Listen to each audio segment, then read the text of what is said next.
Vocês lembram que os renascentistas chamam a Idade Média de Idade das Trevas, falando que nesse momento, né, nada de importante na área cultural foi produzido.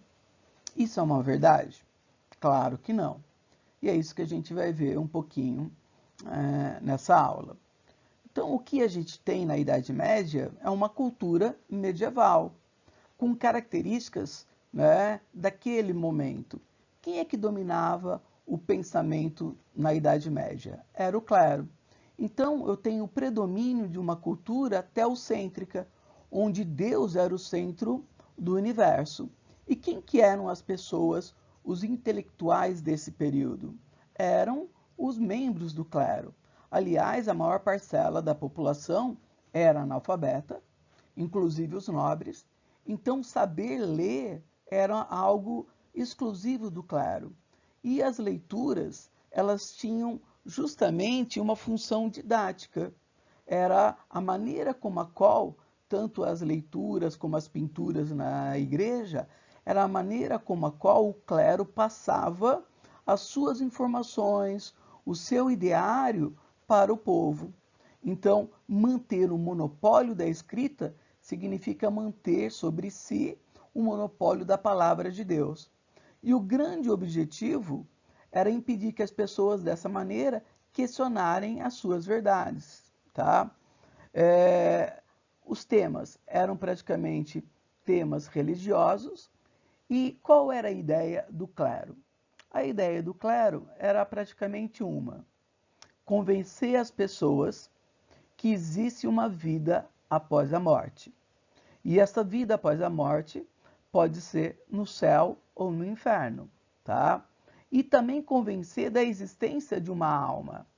E essa alma ou vai para o paraíso ou vai para o inferno, dependendo do comportamento dessas pessoas aqui. E quem dita esse comportamento? O clero. Então, essa cultura medieval, ela é dominada pelo clero. Daí a gente falar que existe um pensamento teocêntrico. O grande pensador da alta Idade Média, é claro, um padre, né? Santo Agostinho, ali no final do século IV, tá? Ele faz uma síntese entre o pensamento de Platão e os dogmas da igreja. Para ele, tudo é explicado pela fé, tá? E ele elabora o conceito da predestinação divina. Ele fala o seguinte, ele fala que existe uma hierarquia no mundo, tá? Então, nessa hierarquia no mundo, eu tenho quem acima de tudo? Eu tenho Deus, tá? Depois, eu tenho os homens, eu tenho depois os animais, tem aqui os animais, tá? Eu tenho aqui os vegetais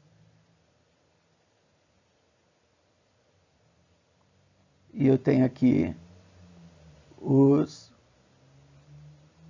minerais, tá?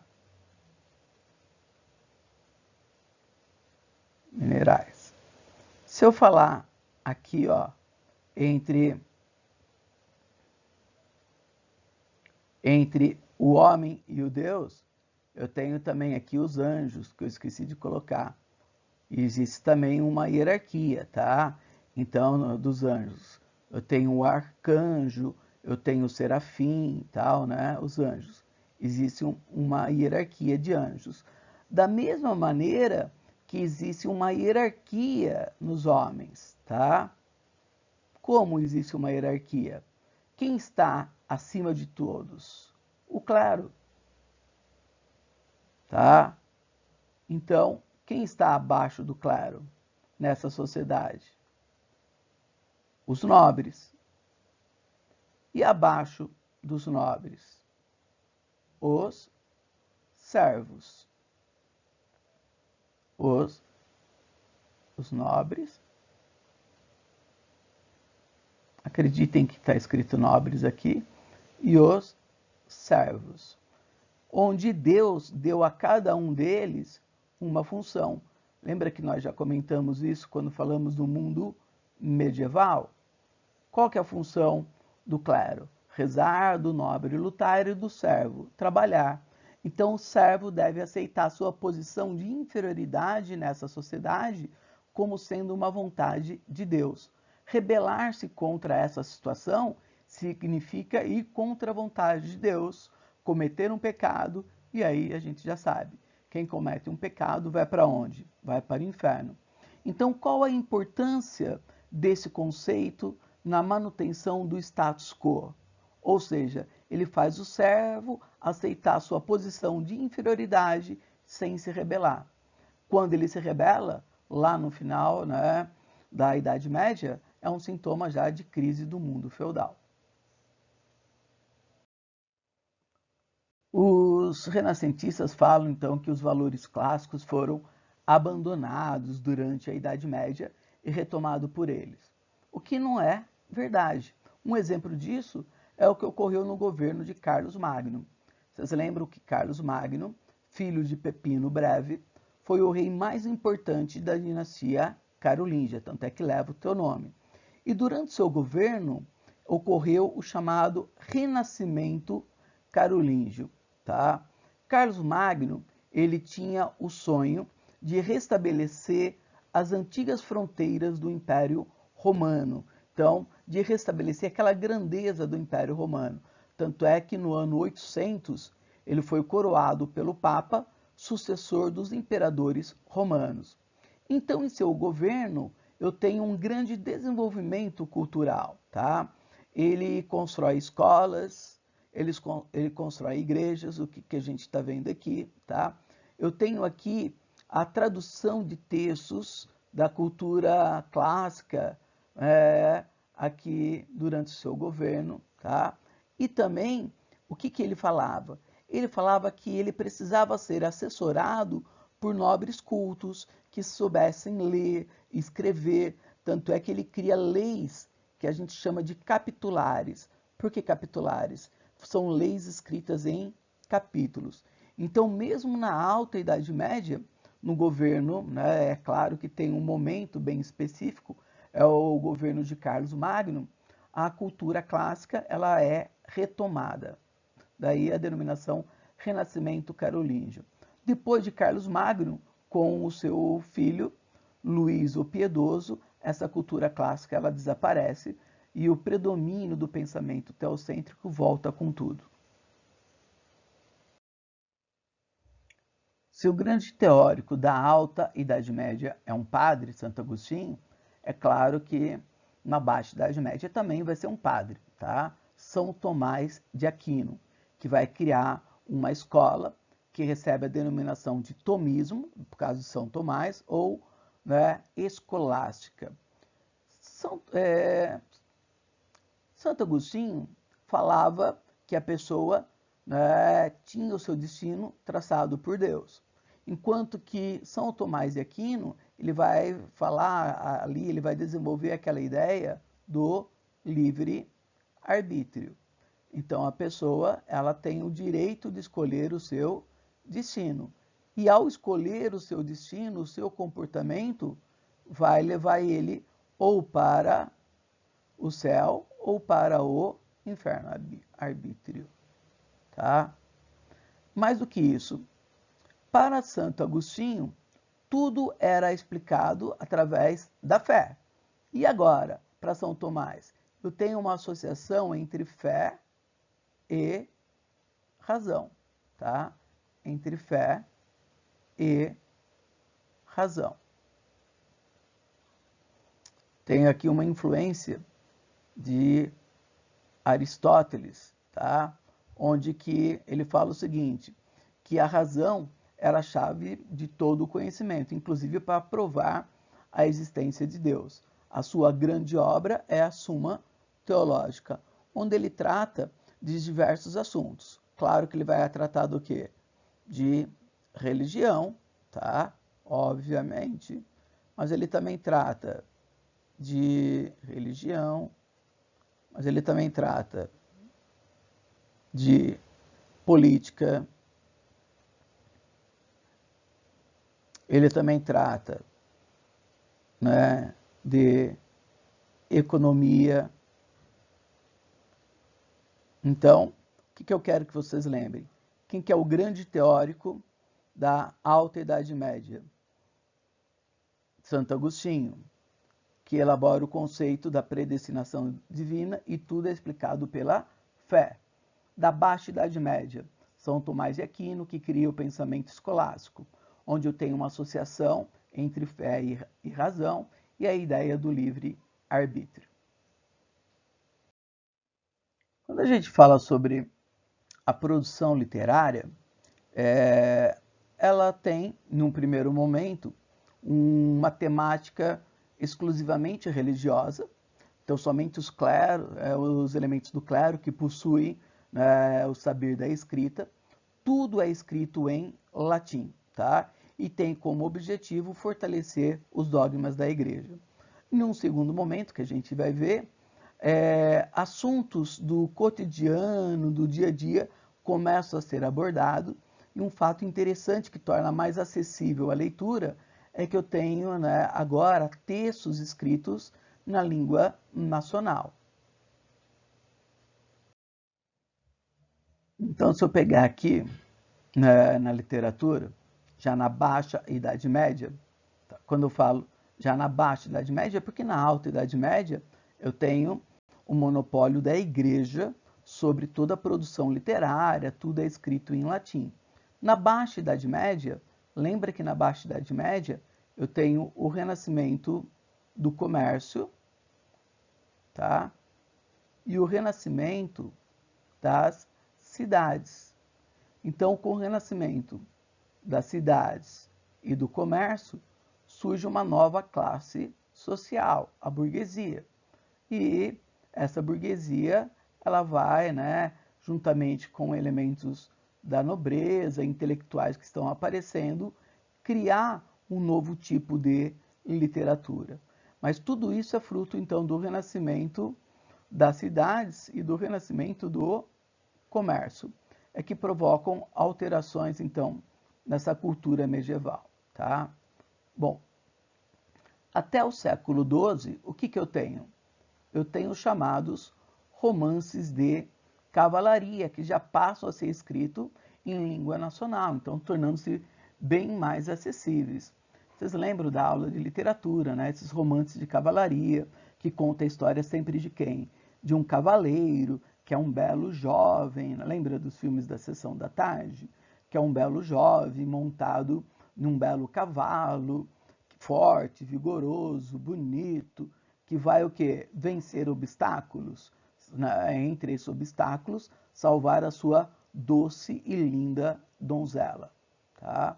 Então, os romances de cavalaria, eles são escritos no começo da Baixa Idade Média, contando fatos da Alta Idade Média. Vocês lembram alguns romances de cavalaria? Eu tenho, né, a Távola do Rei Arthur, né? Rei Arthur e os Cavaleiros da Távola Redonda. Eu tenho El Cid, eu tenho, né, as Canções de Rolando. São todos romances de cavalaria. A partir aí do século XII, eu tenho o surgimento do trovadorismo, com aquelas poesias líricas, tal, né? A exaltação aí da figura feminina, daquele amor platônico. Depois, eu já tenho entre o século XIII e XIV, né, a Antiguidade Clássica servem de inspiração para novos autores. Esses novos autores, não dá para ler aí, mas eles vão ser os precursores do chamado humanismo, tá? Os precursores, inclusive, do Renascimento. Quem que eu encontro nesse momento? Eu encontro na Itália Francisco Petrarca, eu tenho, né, Dante Alighieri, aparece, Giovanni Boccaccio, que são aí precursores do Renascimento, eles são já chamados humanistas, escrevendo já nas línguas nacionais. Um outro setor que ganha destaque na Idade Média é a arquitetura. principalmente com os seus castelos e as suas igrejas. Então, na Alta Idade Média, até pelo menos o século XII, eu tenho o predomínio do estilo românico, onde as igrejas são baixas, tá? As paredes grossas, eu tenho grandes colunas, as janelas são pequenas, por quê? Porque as paredes são pesadas. O que vai acontecer se eu fizer grandes janelas? O peso da parede vai arrebentar. Então as janelas são pequenas, então entra pouca luz. Ao entrar pouca luz, eu posso dizer que elas são pouco iluminadas. Então esse estilo românico, ele se caracteriza, vamos colocar assim, pela horizontalidade dessas igrejas, tá? A horizontalidade. Aí a gente tem um exemplo de uma igreja do estilo românico. Saindo do estilo românico, nós entramos em qual estilo? Entramos no estilo gótico. Então, se o estilo românico se caracteriza pela horizontalidade, o gótico se caracteriza pela verticalidade. Então, as paredes elas vão tornando-se menos espessas. Isso possibilita com que ela ganhe altura. Como as paredes são menos pesadas, eu posso colocar agora grandes vitrais, tá? Grandes janelas, e nessas janelas, vitrais, com mosaicos, com desenhos, né? Quando o sol bate, cria uma sensação, né, de reflexão dentro dessas igrejas. Então, um estilo, né, desse novo estilo gótico, eu tenho várias construções, tá? Aqui eu coloquei os vitrais da Catedral de Saint-Denis, tudo bem? E as torres aí dessa igreja. A pintura medieval, tal qual, né, as escritas, elas tinham sempre um caráter didático, tá? Então, ao entrar em uma igreja, como todo mundo era analfabeto, como que o padre contava, né, a Bíblia? Através das imagens que eram pintadas ali na parede. Então, ela sempre tem esse caráter didático. Eu tenho também muitas iluminuras feitas para ilustrar os livros que eram produzidos. Essas pinturas não tinham aquela ideia de perspectiva, era mais um estilo plano, sem perspectiva, sem profundidade. Às vezes, para dar um pouquinho mais de profundidade, ele utilizava um pó de ouro, né, prata, tal, para dar uma ideia de reflexo de profundidade. Mas era esse estilo plano, bem diferente da pintura renascentista, que vai se caracterizar justamente por ressaltar essa ideia de profundidade, de perspectiva. Eu tenho aqui também o teatro. Então, o teatro, quando ele surge dentro também da igreja, sempre essa temática religiosa, em celebrações como épocas de Páscoa, de Natal, de Quaresma. Então, o tema ele é religioso. Num segundo momento, ele já passa a ter temas profanos, tá? O que significa profano? Profano significa fora do templo, então temas não religiosos. Uma característica é que essas pessoas sempre usavam máscaras aí para a sua representação. E com o tempo vão, né, tendo um público cada vez maior. Na música, a gente tem, num primeiro momento, essa música sacra, ou seja, sempre com temas religiosos. O Papa Gregório I vai criar um tipo de canto chamado canto gregoriano, que é um canto em um único tom. Acho que vocês já ouviram, eu gosto bastante dos cantos gregorianos. E depois eu tenho o surgimento da música laica, que é profana, ou seja, aquilo que eu já comentei com vocês, tá? Fora do templo, tratando de assuntos não religiosos. Então tem as canções trovadorescas, os poemas satíricos ou amorosos. Eu tenho então uma evolução muito grande da música na Idade Média, tanto das escalas musicais, o surgimento do pentagrama, tal, como de novos instrumentos que estão aqui, tá? E a educação? Como que era a educação aí para a gente terminar? Se eu pensar na Alta Idade Média, a educação ela estava vinculada à vida prática dos homens, ou seja, eu vou aprender com quem? Eu vou aprender com as pessoas com quem eu convivo. Então, se meu pai é um agricultor, eu vou aprender a cultivar o campo. Se ele é um artesão, eu vou aprender, né, a sua atividade. Se eu sou um nobre, eu vou aprender o quê? Eu vou aprender a lutar. Um exemplo disso está aqui nessa foto à esquerda.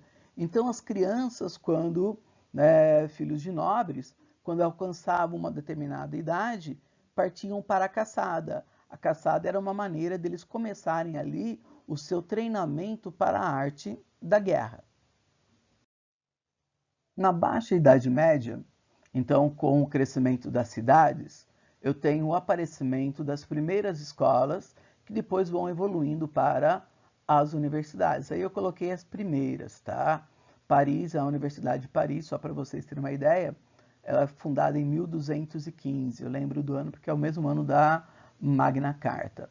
E aí o que se estudava aí nessas universidades? Num primeiro momento, estudava-se as artes liberais, que era dividida em dois grupos. O trivium, que seria a ciência das palavras, onde você estuda gramática, retórica e lógica, e o quadrivium, que seria a ciência das coisas, onde você estuda aritmética, geometria, astronomia e música. Depois que você se formasse, né, nas artes liberais, vocês estariam aptos a exercer algum tipo de atividade ou ainda, né, se aperfeiçoar em alguns ramos. Quais os ramos? Na área de direito, na área de medicina e na área da teologia. Bom, então vocês podem falar para mim, agora eu tenho o ensino laico. Sim, mas a forte influência da igreja ainda é presente. Só para vocês terem uma ideia, todas as universidades precisavam de uma autorização que era concedida pelo Papa, ou pelo bispo, ou pelo cardeal daquela região, tá? E muitas dessas universidades eram financiadas também pelos reis, então também estavam subordinados ao Estado.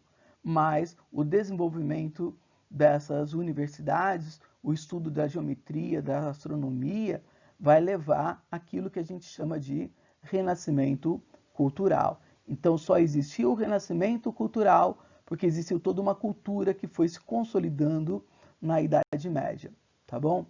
Eu fui bem, né, conciso, não falei muito para não estourar muito tempo, mas só para a gente ter a ideia que existiu sim uma cultura na Idade Média e dar alguns exemplos dela, tá bom? Grande abraço para todos. Tchau, tchau.